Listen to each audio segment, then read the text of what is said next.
నమస్తే, welcome to Akash news.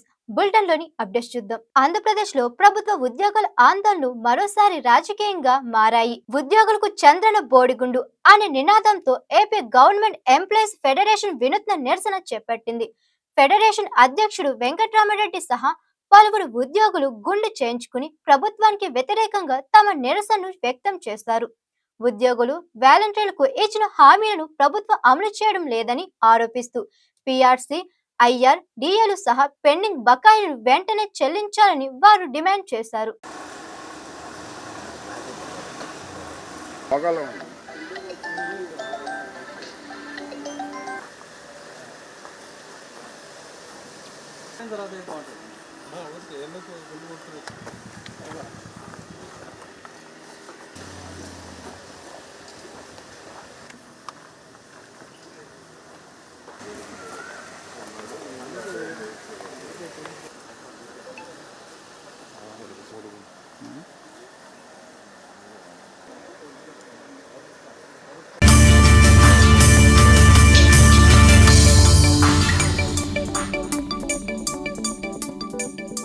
Pen పట్టుకోవాల్సిన చేతులతో కూలి పని చేస్తున్నారన్న ఆరోపణలు పోలవరం జిల్లాలో కలకలం రేపుతున్నాయి.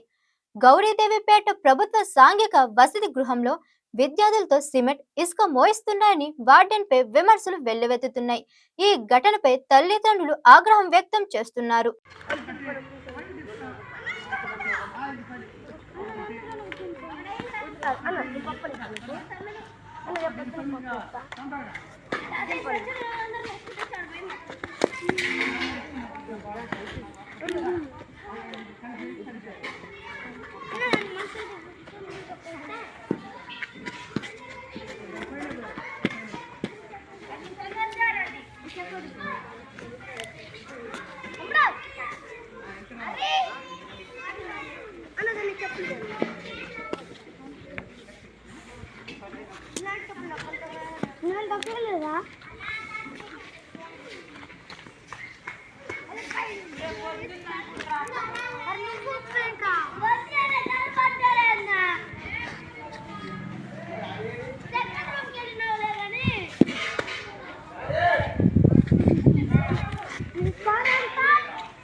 తెలంగాణ భవన్ వద్ద ఉద్రిక్త పరిస్థితులు నెలకొన్నాయి.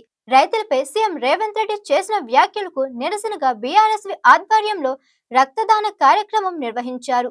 అనంతరం రక్తంతో నింపిన ప్యాకెట్లను సీఎం నివాసానికి తీసుకెళ్లేందుకు ప్రయత్నించగా బీఆర్ఎస్వి నాయకులను పోలీసులు అడ్డుకుని అరెస్టు చేశారు.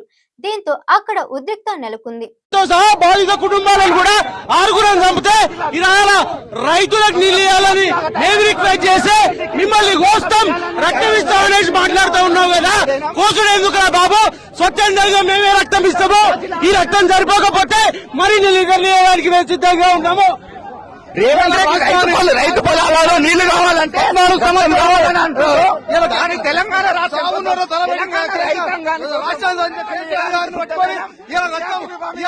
కేసీఆర్, కేటీఆర్ అనుచారు రక్తం తీసి పంట సలహా అన్నాడు కదా.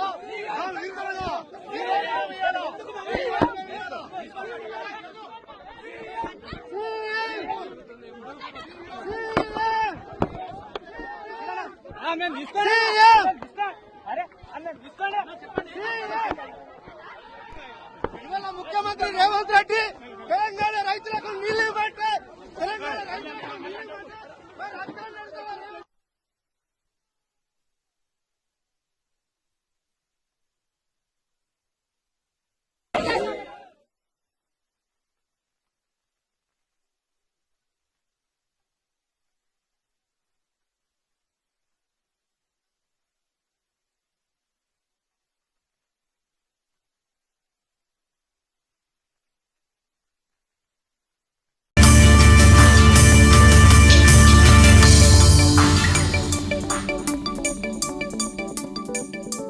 ఎల్బీనగర్ కాంగ్రెస్ లో ఫ్లెక్సీ వివాదం తీవ్ర ఉద్రిక్తతకు దారితీసింది. Congress state youth president Shivacharan Reddy, Eshwaramma Yadav వర్గాల మధ్య విభేదాలు భౌతిక దాడుల వరకు వెళ్లాయి. ఫ్లెక్సీలో మాజీ ఎమ్మెల్యే జక్కిడి ప్రభాకర్ రెడ్డి ఫోటో లేకపోవడాన్ని కేంద్రంగా చేసుకుని మొదలైన ఈ వివాదం పరస్పర ఆరోపణలు, దాడులు, తోపులాటలో ఉద్రిక్తంగా మారింది.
మా ఇంట్లో మా తల్లి ఉంది, మా భార్య ఉన్నది, మా నాయనమ్మ ఉన్నది.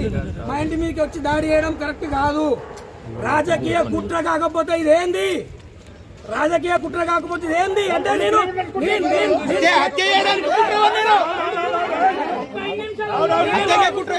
స్టేట్ ప్రెసిడెంట్ అయితే అంతగనం ఎందుకు బాధ కొంతమంది నాయకులకు?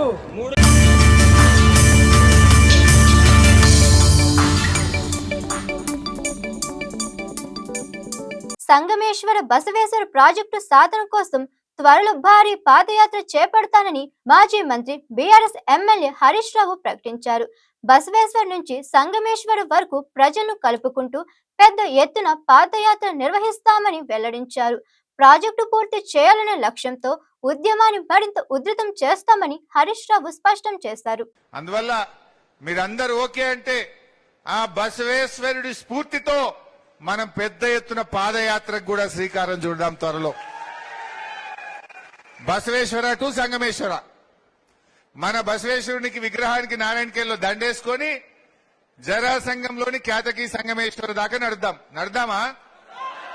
ఎంతమంది నడుస్తారు పాదయాత్రకు? మీరు నడిమిట్లు ఆగుతారా, కొనెళ్తారా? లాస్ట్ దాకా సంచులు గించులు బట్టలు సర్దుకొని వస్తారా? మాణిక్రావు సభ తయారున్నా అంటుండు. ఆల్రెడీ వాకింగ్ ఎక్సర్సైజ్ చేస్తుండు పొద్దుగాలేసి. జైరాబాద్ ఎమ్మెల్యే సార్ పొద్దుగాలేసి వాకింగ్ చేస్తుండు, ఎక్సర్సైజ్ చేస్తుండు, ఇప్పటికి తయారైతుండు. మరి మీరు అవుతారా? ఓకే, చేద్దాం, తప్పకుండా చేద్దాం. ఈ ప్రభుత్వాన్ని ఇడిచిపెట్టేది లేదు.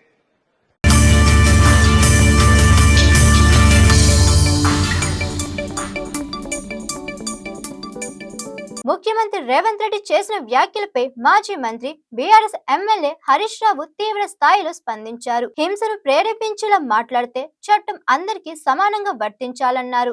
అలాంటి వ్యాఖ్యలపై పోలీసులు ఎందుకు కేసులు నమోదు చేయడం లేదని ప్రశ్నించిన హరీష్ రావు చట్ట అమలులో ద్వంద్వ వైఖరి సరికాదని విమర్శించారు. ఈ డీజీపీని అడుగుతున్న కాకి బుక్ ఉన్నది తెలంగాణలో అన్నావు కదా, మరి నీ కాకి బుక్కు కాకెత్తుకపోయిందా? ఎందుకు రేవంత్ రెడ్డి మీద కేసు పెట్టలేవు అని అడుగుతా ఉన్నా. ఎవరినన్నా కోస్తా రక్తం జల్లుతా అని మాట్లాడితే ఊకుంటారా? నువ్వు మాట్లాడితే నువ్వో నేనో ఎవరైనా రేవంత్ రెడ్డి కోస్తాం రక్తం తీస్తాం రేవంత్ రెడ్డి అంటే దెబ్బ మన మీద కేసు పెట్టరా? మరి ఇవాళ రేవంత్ రెడ్డి ఈ రకంగా మాట్లాడితే అన్ని టీవీల్లో లైవ్ వస్తే రాష్ట్ర పోలీసులు ఏమన్నా కళ్ళు మూసుకుంటున్నారా? చట్టం లేదా? హింసను ప్రేరేపించవచ్చా? ఏ వ్యక్తి అయినా సరే హింసను ప్రేరేపిస్తే, క్రిమినల్ మాటలు మాట్లాడితే, తప్పుడు మాటలు మాట్లాడితే కేసులు నమోదు చేయాల్సిందే, ఆ వ్యక్తిని వెంటనే అరెస్ట్ చేయాల్సిందే. ముఖ్యమంత్రికో న్యాయం, నారాయణ్ ఖేడ్లోని సామాన్య రైతుకు ఒక న్యాయం ఉండదు. అది ఎవరైనా అందరికీ ఒకే న్యాయం.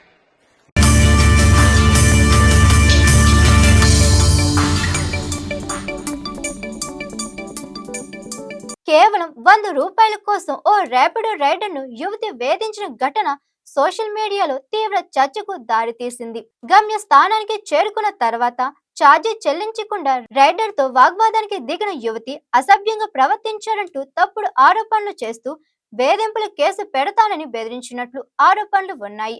ఈ ఘటనను రైడర్ తన మొబైల్ రికార్డ్ చేయగా ఆ వీడియో ప్రస్తుతం వైరల్ గా మారింది. ఇస్తలేదు మేడం, ర్యాపిడో చూసుకోండి. మిస్బిహేవ్ చేశానంటుంది, పోలీస్ స్టేషన్కి వెళ్ళొచ్చు అంటే రానంటుంది. ఆఫ్టర్ ఆల్ 100 రూపీస్ కోసం మిస్బిహేవ్ చేశానని డ్రాప్ లో నుంచి దిగేసింది. డ్రాప్ లో నుంచి దిగిపోయి నన్ను తన్ని అమ్మ బూతులు తిట్టింది, అన్ని రికార్డ్ అయ్యి ఉన్నాయి. హిందీలో తిట్టింది, అవి నీకు పెడతాను పోస్ట్లో చూడన్నా. ఎలా ఉన్నారు చూడండి ఒకసారి. ఎక్కడి దాకా వెళ్తే అక్కడి దాకా వస్తాను మేడం. మీకు చదవచ్చు కదా, అందుకే అమ్మ బూతులు తిట్టారు. మీరు చదువుకున్నారు కదా, అమ్మ బూతులు అందుకే తిట్టారు. ఉండండి చూడండి, పోలీస్ స్టేషన్కి వెళ్తాను అంటున్నారు. మీరు ఎక్కడికి వెళ్తే అక్కడ ఉంటాను. నేను పోలీస్ స్టేషన్కి వస్తాను. చెప్పండి. మళ్ళీ చదువుకోలేదు అంటున్నారు, అమ్మ బూతులు తిట్టారు నన్ను. చూడండి, డబ్బులు పేమెంట్ ఇవ్వకుండా ఎగ్గొట్టడానికి ఏదో షాక్ ఉండడానికి ఇలా దిగిపోయి వెళ్ళిపోస్తారు. చూడండి, కానీ హిందీలో తిట్టారు. మీరు ఎక్కడి దాకా వెళ్ళినా వస్తాను నేను. మీరు ఎక్కడి దాకా వెళ్ళినా వస్తా, నడుచుకునే వస్తా. చూడండి నన్ను ఒకసారి. ఇవన్నీ హిందీలో మీకు ఈ బూతులు తిట్టారు కదా, హిందీలో బూతులు తిట్టారు కదా, అవి కూడా నేను పోస్ట్ చేస్తాను. నా హిందీ వచ్చి ఇవి చదువుకుందంట, చదువుకుని అమ్మ బూతులు తిడుతుంది ర్యాపిడో డ్రైవర్స్ని. ఒక్కసారి చూడండి, మిస్బిహేవ్ చేస్తున్నాను అబద్ధం చెప్పి రైడ్ డబ్బులు ఇవ్వకుండా అగ్గొడుతుంది ఇవిడ. అమ్మ బూతులు తిట్టింది, నన్ను అన్ని రికార్డ్ చేసుకుని ఉన్నాను. ఇవన్నీ పోస్ట్ చేయండి అన్న కొంచెం. చూడండి, ఈవిడ పేరు ఈవిడ అడ్రస్ అన్నీ ఉన్నాయి నా దాంట్లో. చూడండి చూడండి. ఓకే.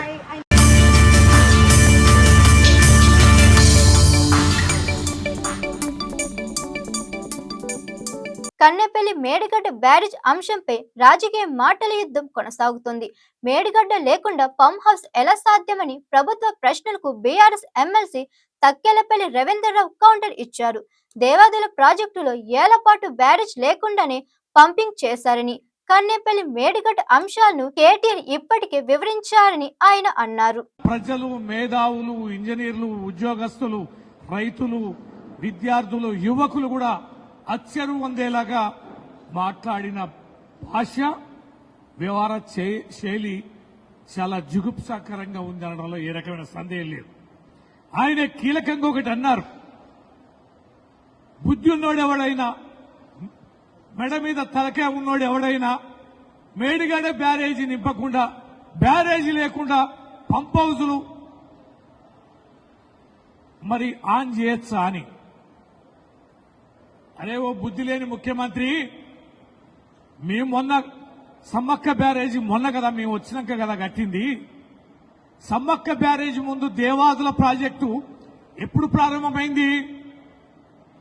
ఎన్ని సంవత్సరాలు మీరు పంపింగ్ చేశారు? దేవాదుల పంపింగ్ వితౌట్ బ్యారేజీ 15 సంవత్సరాలు పైగా మీరు పంపింగ్ చేశారు కదా. అరే మెదల్లేని సన్యాసులరా, మీ ప్రభుత్వమే ఉంది, మరి బ్యారేజీ కూడా కట్టలే. కేవలం ఫౌండేషన్ వేశారు నాటి వైఎస్ రాజశేఖర రెడ్డి గారు. అక్కడ కోయల ద్వారా వచ్చిన తిరుగుబాటుతోటి బ్యారేజీ కట్టలే కదా, పంప్ హౌస్ ఆన్ చేశారు కదా, సంవత్సరాల తరబడి కూడా నీటిని వరద సమయంలో పంపింగ్ చేశారు కదా. ఈ మాత్రం సోయి లేదా? ఈ మాత్రం చారిత్రక అంశాలని, నీ గత అంశాలని నెమరు వేసుకుంటే అర్థమవుతుంది కదా. మేడిగడ్డ బ్యారేజ్ ఎక్కడ ఉంది? కన్నెపల్లి పంప్ హౌస్ ఎక్కడ ఉంది? మరి కన్నెపల్లి పంప్ హౌస్ లోకి మరి ఎంత డౌన్ లో ఉంది? అక్కడికి ఎన్ని నీళ్లు పంప్ హౌస్ కి టచ్ లో ఉన్నాయని ఇవన్నీ చెప్పావు కదా. అన్ని వివరంగా ప్రత్యక్షంగా అక్కడ నిలబడి విజువల్స్ ద్వారా చూపించుకుంటూ మా కేటీఆర్ గారు మేమందరం కలిసి విజిట్ చేసి చెప్తే నీకు అర్థం కాలేదా? నీకు ఆ మాత్రం సోయి లేదా? ఖచ్చితంగా నీళ్లకు సంబంధించి ఎల్నీలో సమస్య ఉందని తెలుసు, నీకు వస్తుందని ముందస్తుగా తెలుసు. మళ్ళా ఈ బుద్ధి లేని ముఖ్యమంత్రి ఏమంటాడు, నాకు తెలుసు వచ్చని, అందుకనే నేనన్నా ఆర్దడి పంటలు వేసుకోమనమని రైతుల్ని సన్యాసులు అని అంటాడు, చెప్పినానంటాడు. ఇవన్నీ చెప్పేవాడివి వచ్చిన వరదని ఎట్లా పంపింగ్ చేసుకోవాలో కూడా తెలీదా?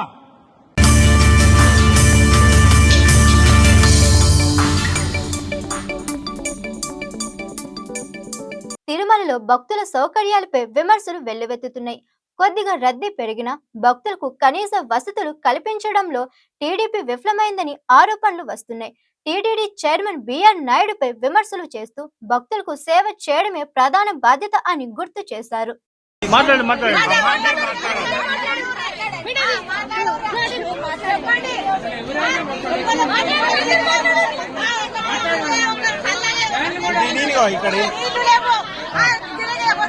ఏడు గంటల కట్టి లైన్ కడతావు, నీ దేవుని దగ్గర కట్టే ఏం పని చేస్తాను?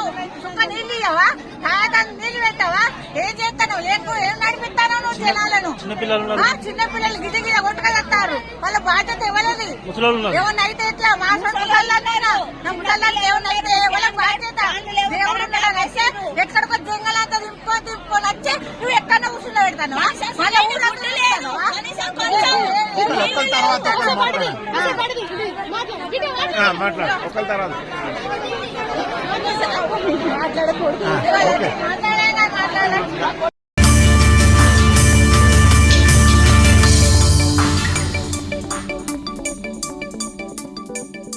కాళేశ్వరం ప్రాజెక్టుపై మంత్రి ఉత్తమ్ కుమార్ రెడ్డి కీలక ప్రకటన చేశారు. వచ్చే ఏడాది ఎండాకాలం నాటికి మేడిగడ్డ, సుందిల్లా, అన్నారం బ్యారేజీల మరమ్మతులు పూర్తి చేసి అందుబాటులోకి తీసుకొస్తామని తెలిపారు. బ్యారేజీల పునరుద్ధరణ పనులను ప్రభుత్వం వేగంగా కొనసాగిస్తుందని మంత్రి పేర్కొన్నారు. మరి చాలా ప్రసిద్ధిగాంచిన సంస్థలతో ఇప్పుడు టెస్టింగ్ చేస్తున్నాం. టెస్టింగ్ పూర్తయింది. మరి ఇప్పుడు డిజైన్, ఆ రిహాబిలిటేషన్ ఎట్లా దీన్ని రిపేర్ చేసి డిజైన్ చేయాలనో ఆ పనిలో ఉన్నాం. ఇంకా 3-4 నెలల్లో డిజైన్ పూర్తయి మరి పనులు మొదలైతే వచ్చే ఎండాకాలం మేడిగడ్డ, అన్నారం, సుందిల్ల బ్యారేజ్లు రిపేర్ అండ్ రిహాబిలిటేషన్ పనులు పూర్తి చేసి పూర్తి స్థాయిలో ఉపయోగించే విధంగా మేము ముందుకు పోతామని చెప్పి నేను మనవి చేస్తూ